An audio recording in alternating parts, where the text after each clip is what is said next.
For years, we've known that newspapers are an endangered species. Even our best efforts to breed them in captivity have done little to reverse the crisis. The poor bastards just refuse to fuck. And I'm sad to report we are losing another one. An outpouring of support building for employees of the Times-Picayune after learning that the iconic New Orleans newspaper would be no more. Many storied journalists and staff will be losing their jobs. Many businesses are reaching out to those employees, offering up any new positions, even free food. Be careful, though. 1 second, you're just feeding stray journalists, and the next, you've adopted 12, and you're the journalist lady.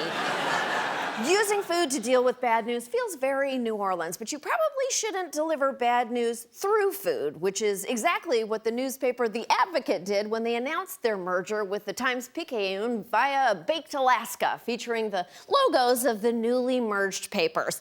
And if that weren't insensitive enough, they used the laid-off workers' contracts to light the cake.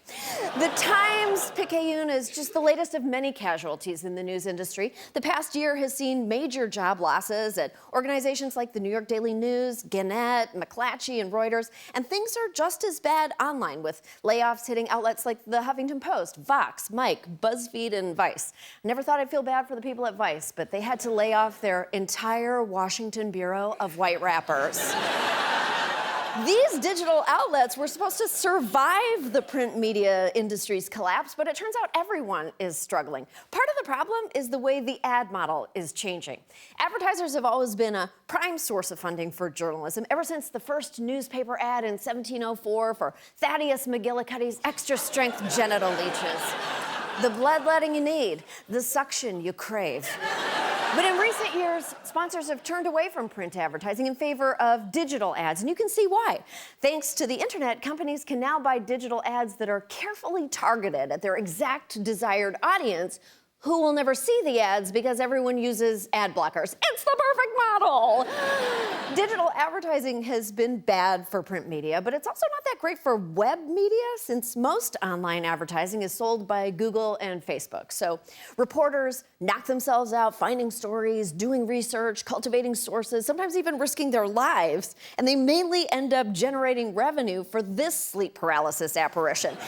And that's not even the worst thing this tall glass of milk has done to destroy journalism. Facebook is being sued by a group of advertisers for not disclosing a problem with a key ad metric for more than a year. The suit claims Facebook misled advertisers by overestimating how much the users spent watching video ads. Facebook convinced all these news sites that people love watching videos instead of reading on their phone, but they knew that wasn't true.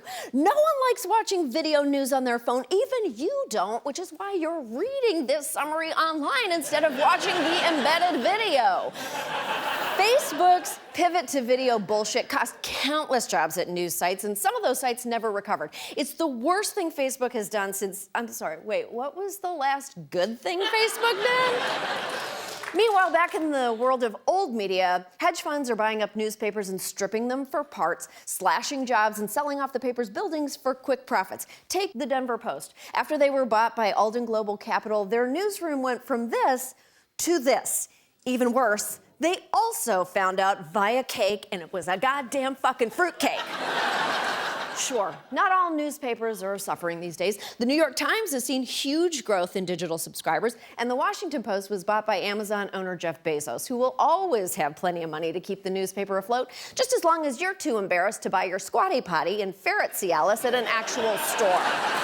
But most news organizations aren't lucky enough to have a dildo-shaped sugar daddy to pay all their bills. We are forcing the lifeblood of democracy to rely on the whims of power-hungry zillionaires. This full frontal anti-capitalist rant is brought to you by Fuddruckers, serving dead cows on bread since 1979. The demand for news is insatiable, but no one wants to pay for the supply. So what can we do? I mean, for one thing, hedge funds can take a break and destroy some other businesses. I suggest Build-A-Bear. Those jerks wouldn't even let me put a heart in my bear after I went through all the trouble to bring one in from home. And Mark Zuckerberg You could probably save all of journalism with just a portion of your hoodie budget. It's the least you can do after sucking up ad revenue, pivoting news sites into oblivion, spreading fake news, and showing me that the wife of a guy I used to date has abs. I mean, it's fine, but how? I mean, it's okay, I'm fine, but like, fuck her.